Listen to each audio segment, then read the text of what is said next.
युद्ध ପାଇଁ परिस्थिति संगीन होईची पुणी थरे लॉकडाउन हेबा आशंका रहुची। तबे मध्यप्राच्य रे ईरान सहित चलितबा उत्तेजनामूलक परिस्थिति हर्मुज प्रणाली को प्रायतः अवरोध करिची।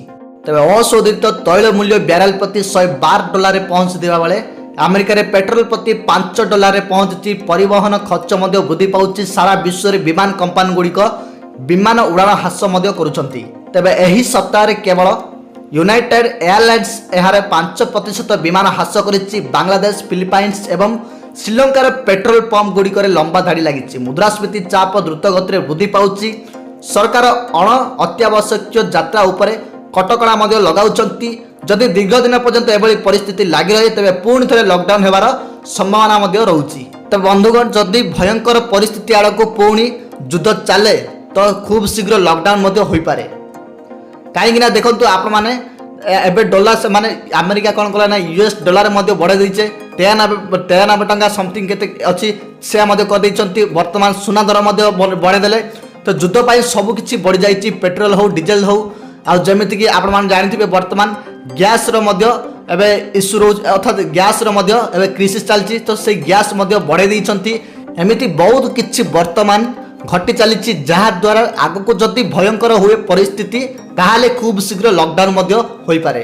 तबे पश्चिम एशिया मध्यप्राच्यर धुआमय समतल अंचल उठिथिबा चिंगार एबे विश्वर विभिन्न राष्ट्रर द्वार देश में पहुंची। भारत में मध्य साधारण जनता मध्य एही संघर्ष को नहीं अस्वस्ति एवं आतंकर वातावरण मध्य परिलिखित होउछि। तथापि केंद्र सरकार स्पष्ट करिसंति जे भयभीत हेबार कोनोसी आवश्यकता नहीं एवं परिस्थिति संपूर्ण भाव वर्तमान नियंत्रण में अच्छी। यही परिप्रेक्षी में एक गुरुत्वपूर्ण पदक्षेप दे प्रधानमंत्री नरेंद्र मोदी शुक्रवार संध्यारे समस्त मुख्यमंत्री को वीडियो कॉन्फ्रेंसिंग माध्यम गुरुत्वपूर्ण बैठक मध्य डाकिथिले।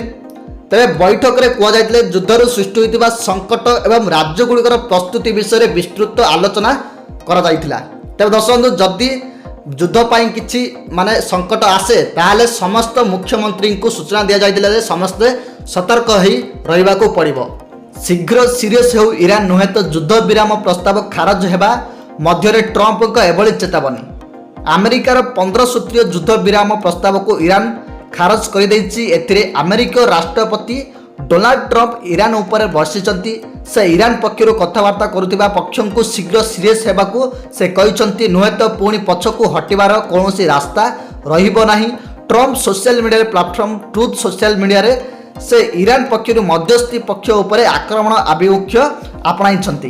ट्रंप आउरी कहिथिले जे ईरान पक्षर कथबार्ता करुथिबा पक्ष बहुत अलगा और अजब। से आम सह डील करने को भिक मागुछंती जहाँ तांको करबा मध्य दरकार कारण से मिलिटारी स्तर में संपूर्ण खाली हो जाइछंती एवं तांको प्रत्यावर्तन करिवार कौनसी सुजोग नहीं। तथापि से समस्त सामने कहउछंती कि से केवल आमर प्रस्ताव उपरे विचार करुछंती। भूल तांको शीघ्र सीरियस हेबा उचित। या पूर्व कि जेमिति बहुत विलंब होई न जाऊ कारण थरे एमिति होई गले पुणी पछकू हटिबार कौनसी रास्ता रहिबो नाही एवं यह पूरा भल हेब नाही बोली एमिति कहिसंती डोनाल्ड ट्रंप। तेबे यह पूर्व ईरान बुधवार पश्चिम एशिया युद्ध विराम अमेरिकार प्रस्ताव को खारज कर देछि एवं इस्राएल और उपसागरीय अरब देश उपर आक्रमण जोरदार कर देछि। ईरान कुवैत अंतर्जातीय विमान बंदर को मध्य टार्गेट करिछि जोंथिरे सेठारे भीषण निया लागि मध्य जाइछि। ईरान एही जवाबी आक्रमण एमिति समय करिछि जेतेबेले इस्राएल तेहरान उपरे विमान आक्रमण करिथिला एवं वाशिंगटन एही अंचल पाराग्रुप एवं बहु संख्यक मेराइन मुतयन करिथिला। तेबे दर्शक युद्ध जदि परिस्थिति आगक बढ़ी जाए ताहले आशंका रहुछि जे लॉकडाउन मध्य होई पारे। किंतु यह केते सत्यता खूब शीघ्र आपण माननको जणाई दिया जिवो एवं सरकार मध्य यहाकू नहीं बड़ स्पष्ट मध्य करदेबे सूचना को। जदि आगकू संकटापन्न हो जाए युद्ध ताहले खूब शीघ्र लॉकडाउन मध्य होई पारे। खूब शीघ्र सबू जमीती रेट रही जहाँ भी एवं जमी पनीपरिया जमी जहाँ भी रही सबू पेट्रोल डीजेल गैस एमती सबू प्रकार कौन कर इंधन सहित से माने बढ़े दिए बढ़े देवापर आपर संकटापन्न जमी लॉकडाउन समय सेमती पुणी थे लॉकडाउन भाई हो। वर्तमान बड़ प्रश्न रोचे कि आग को कमिब आग को युद्ध बंद हेबो ना एमती बढ़ी चलो। जदि बढ़ी चले ताहले बहुत क्षति होबार संभावना रोचे सारा विश्व को।